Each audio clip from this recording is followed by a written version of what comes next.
এখন আমরা 55 degree 30 minute ড্রাগনের মাঝে সময় কত পেয়েছি? 3 ঘন্টা 42 মিনিট পেয়েছি এত। এখন আমার সময় নির্ণয় করতে হবে কি স্যার? কত সময় দেওয়া আছে? সকাল 7টা। এখন আমরা সময় যোগ করব না বিয়োগ করব, এখানে আমরা সমস্যায় পড়ে যাই। আচ্ছা আমরা বলতে ড্রাগন কোনটা বেশি?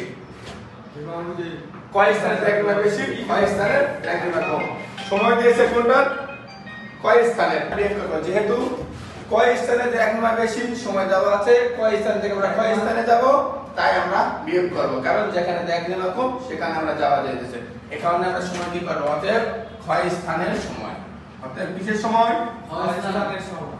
ক্ষয় স্থানের সময়। ক্ষয় স্থানে কত দেওয়া ছিল? সকাল 7টা। যেহেতু আমরা ঘন্টা মিনিট পেয়েছি তো আমরা এখানে 0 দিলাম, আর এখানে সময় পেয়েছি 3 ঘন্টা 42 মিনিট। আমরা কি করতেছি? বিয়োগ করতেছি। তাহলে যেহেতু উপরে 0 0 তার মানে 1 ঘন্টা সময় আমরা নিয়ে নেব, তাহলে 1 ঘন্টা সময় নিলে এখানে আমরা মনে মনে কত ধরব? 60। তার মানে এখানে কত হচ্ছে বিয়োগ করলে? 18 হবে না? 18।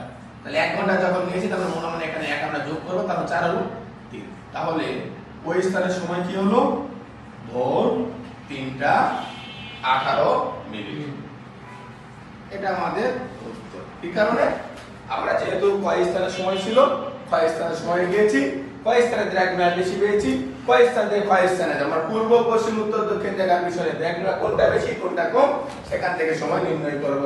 আশা করি আপনারা সবাই বুঝেছেন।